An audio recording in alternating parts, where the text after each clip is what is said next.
Before we begin tonight's episode, remember this. Some places don't stay empty just because people leave. Sometimes something else stays behind, and sometimes it waits for the next visitor. Welcome back to Insidious Tales. Tonight, we continue the story of St. Bridget Hospital and the horrifying aftermath of Vlad Corvin's disappearance. The morning after Vlad vanished, Sigishwara felt wrong, the kind of wrong that settles into your bones before you even know why. A group of hikers found his camera lying outside the broken window he entered through.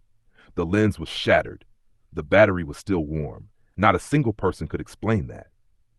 Local police arrived, but none of them dared step inside the hospital. They had heard the stories for years, stories of voices, footsteps, and the dead waking at midnight. Instead, they called someone who actually might go in.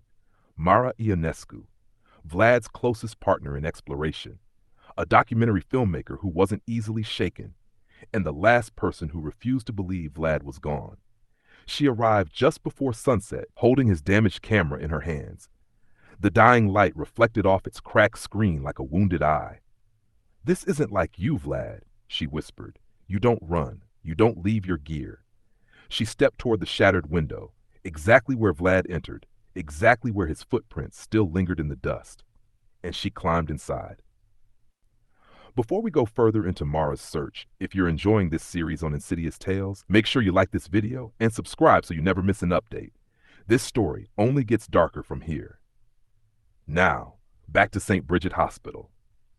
Back inside the hospital, the air inside was colder than the night outside, as if the building itself inhaled every bit of warmth. Mara followed the dust-covered floor and noticed something disturbing. Fresh footprints. Heavy ones. Boot prints she recognized from years of exploring with Vlad. They led deeper into the ruined corridors. Her flashlight revealed rusted surgical trays overturned on the ground, gurneys bent into warped shapes, and long, violent scratches across the walls, as though something with stiff fingers dragged itself along the tiles. She swallowed hard and opened Vlad's camera. Shock froze her. One video file had survived, corrupted, but there. She pressed play. Static. Breathing. Running.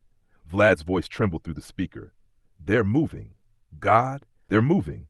The video glitched, showing pale, smiling faces, twisted in embalmed grins. Dozens. Then Vlad whispered one final sentence. "If anyone finds this, don't stay. Don't look at them. Don't." A deafening scream. Silence. The footage cut. Mara clasped the camera to her chest, fighting tears. "Vlad, what did you see?" A noise echoed behind her. A slow creak. She turned. The first corpse appears. At the end of the corridor stood a figure, still, pale, with its head drooped forward, just like the one Vlad had encountered. Mara raised her light. The corpse lifted its head, skin tightening, neck cracking, revealing the same stretched, unnatural smile. But the sound that came from its mouth froze her blood. "Run," whispered Vlad's voice. It stepped toward her. Then another corpse appeared behind it.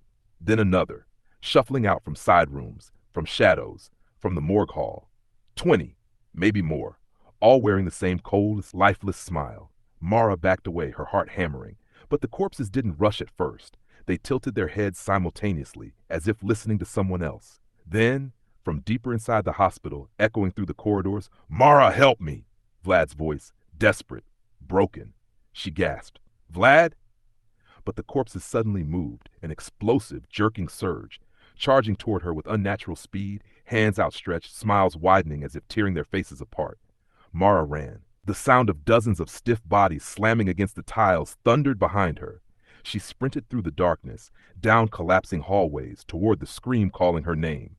And as she reached a doorway, she flicked her light and saw him, or something that looked like him, sitting in the middle of the floor, back turned, breathing slow and unnatural.